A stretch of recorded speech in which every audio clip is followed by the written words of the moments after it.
I use that expression. An expression that my mother and father used in raising three of their sons who lived in Jersey City across the river. In 1993, while I was working on the 71st floor of the World Trade Center, sometime about 12 o'clock, the lights went out. There was a shock to the building. It became extremely quiet.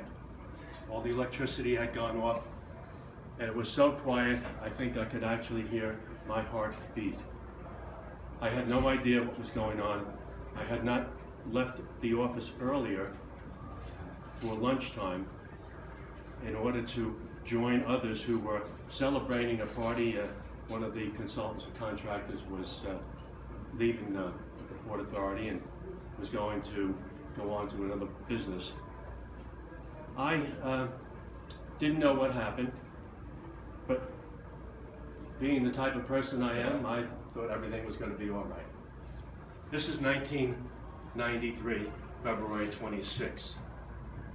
While I'm upstairs trying to get my work done, downstairs in sub-level 2 are 4 or 5 men who received training, funding, compassion from their fellow Islamist terrorists. These people intended to murder as many people as they could, close to 200,000 if possible, by toppling the North Tower into the South Tower with 1,200 pounds of explosive. The explosives were detonated, and they blew about 5 floors of the parking area apart. That was the significance of the damage that was done, but for the 6 lives that were taken on that day. The support that those people had still goes on today, with a religious leader who instructed them in the ways of Allah, to indicate to them that killing 200,000 people would be pleasing to Allah. I came down the stairs. I'm being very truncated and abbreviated because, and I apologize, I probably will be somewhat rude because I do have to get to another ceremony. And I'm telling you this, by the way, I should say to you, I have some very special people. You're special, but these 3 people right here are very special to me. My son George, my daughter Marita, and my lovely wife, Barbara. The people who supported me when I needed support the most. The people who had me on their mind, or minds, when I was missing, when nobody knew where I was. Now, I did leave the building in 1993. It only took me 3 hours to get down the flights of stairs. It was dark. There were any number of effluents, particles, particulates. In fact, some of those particulates were the size of almost $1 floating in the air. And we, traveling down the stairs in a very staccato-like fashion, we take a step, and stop, and wait. This was because people were entering into the stairwell as we were coming down. At approximately the 50th or 44th floor, I saw what some women at the time said was an angel. Now, I know he was not an angel. He was a man, a rugged man with a fireman's hat on. He looked like he was 6'5", and if need be, he could have carried me and 2 others down the stairs. On that day, although he might not have been an angel, if an angel is a messenger of God, there was a message for me. I was coming home. I wasn't going to die in that building in 1993. So I'm here today. I'm very happy to be here, and I just want to give a tribute to my friend John Fisher. John Fisher worked with me at the Port Authority. We learned a lot from the 1993 bombing, that there were many things that we could put in place, mechanisms, smart technology. John worked with the technology department. He was assigned to the World Trade Department to assist them in selecting software and smart technology sensor devices that would be placed in the heating, air conditioning, and ventilation units, and would allow, if necessary, because back in '93, when we were coming down the stairs, much of the burning and smells were coming up the stairs. Had a smart technology been in place that could have directed the airflow and controlled it somewhat, reduced the impact on individuals who were having a very difficult time getting down those stairs. So John and we go to the Operations Control Center, which is in the sub-level, which this would have been around 1996, so three years previously, where the sub-level parking area had been destroyed. We go there because we have an Operation Control Center in the area, and we're going there to assist and put in place a technology that will help hopefully save lives. John is a life safety engineer, an environmental engineer, and John is fully aware of what needs to be done in order to reduce loss of life, provide air and safety conditions. So John spends much of his time installing equipment, working with engineers, construction people, putting in smart sensor devices so that they could tell whether an air vent is moving air at 10 miles an hour, 3 miles an hour. They can shut it off completely. They can go and tell the temperature by putting a sensor device and connecting it to this Operation Control Center, that what the temperature is of a communication closet so that it doesn't overheat.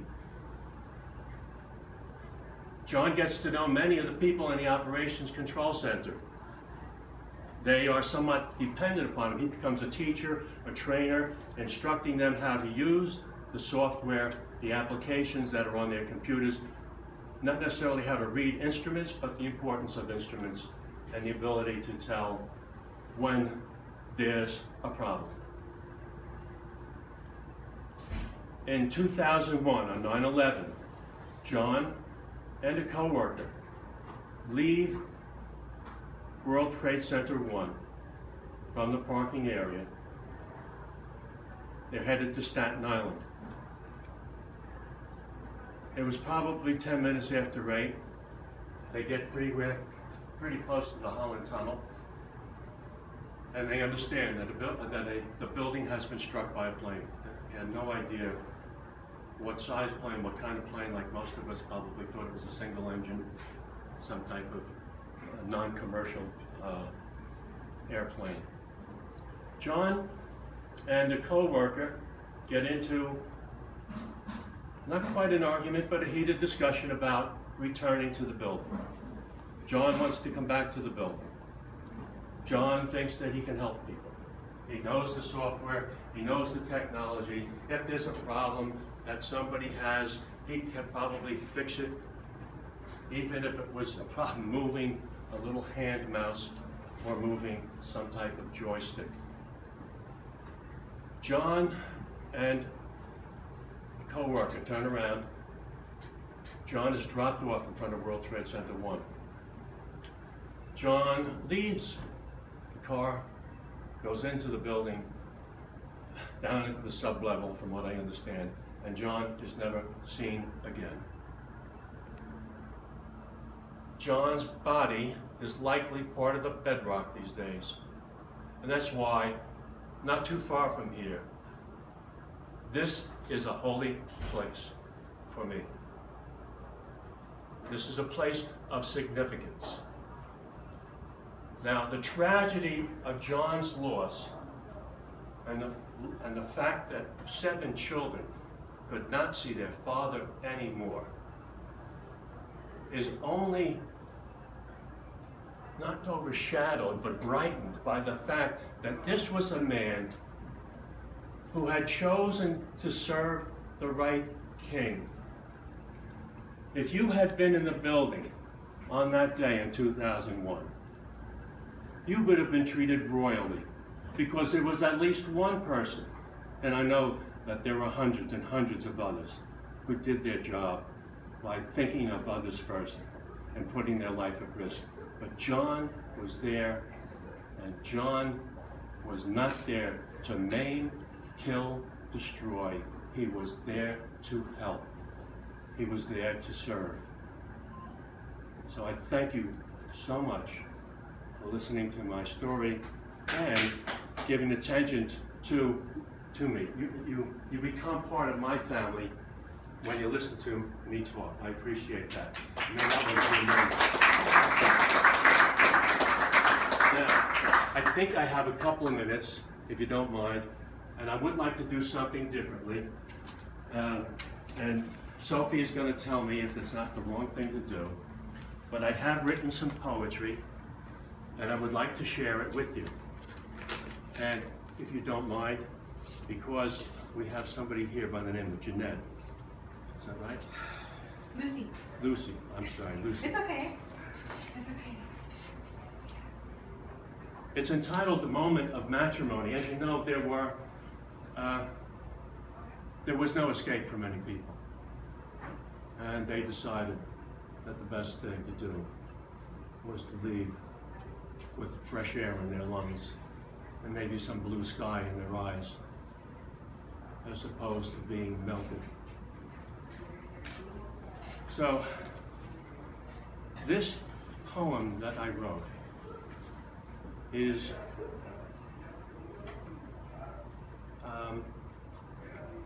and I don't want to be too melodramatic about it, but if you give me attention, I think you'll appreciate it. And if you don't, you can certainly let me know. Now, parts of it I do have to whisper because there is a rhyme, and because of the rhyme, it might sound sing-song, and I don't want it to do that. So, let me give it a shot. In essence, what the poem tells us is that there are people who care about one another, and they're able to make a decision, though the decision is very limited, between death and death.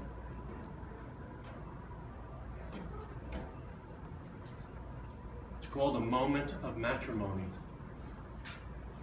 Jeanette led the way with her story of pain and total disaster.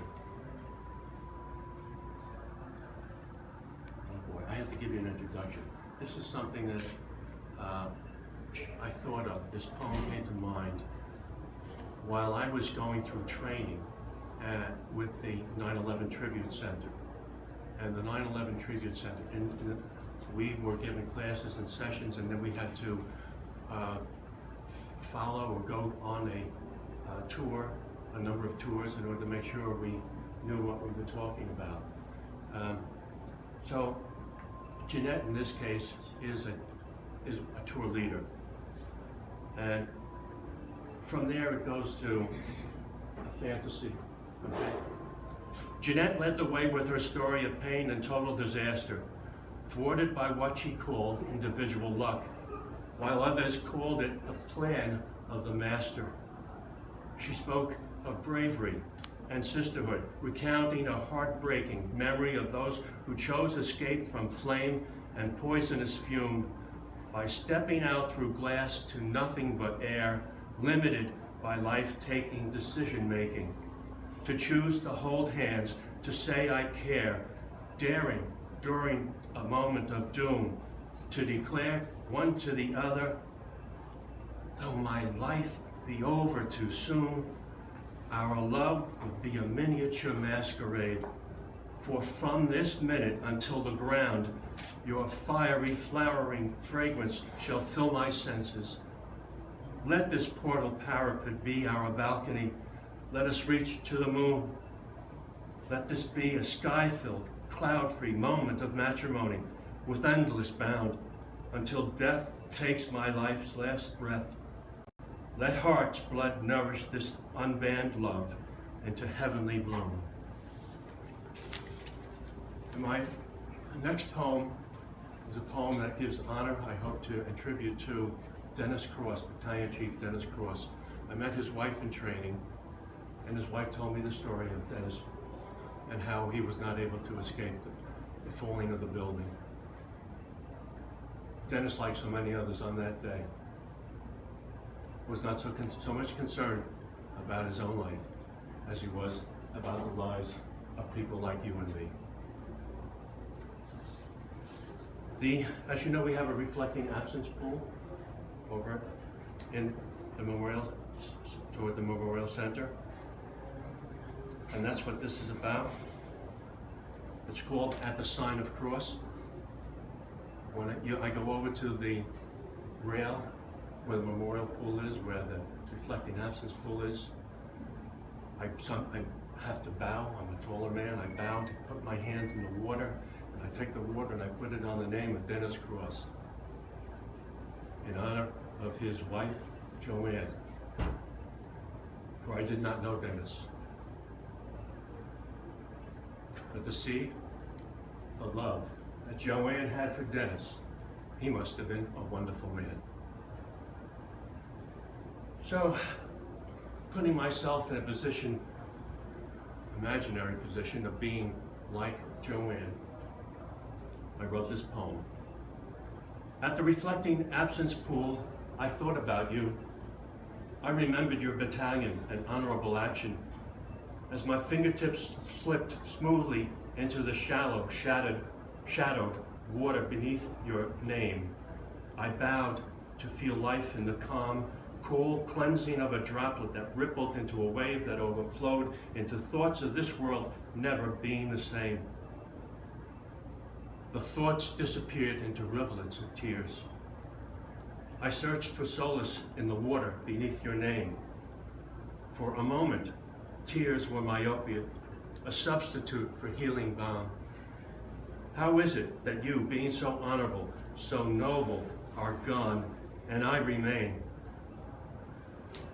Someday, in a few years, touching your name will tame these tears and turn their salt and shame into soul-filled forgiveness. But now I hurt. In the water beneath your name, I sought a soothing, sedating salve for my pain. Please, let the water of peace beneath your name rain down on me. Let it wash my grief, and all who ask relief through the water beneath your pain, beneath your name. Thank you. I appreciate your time. Thank you so much. I do have to go.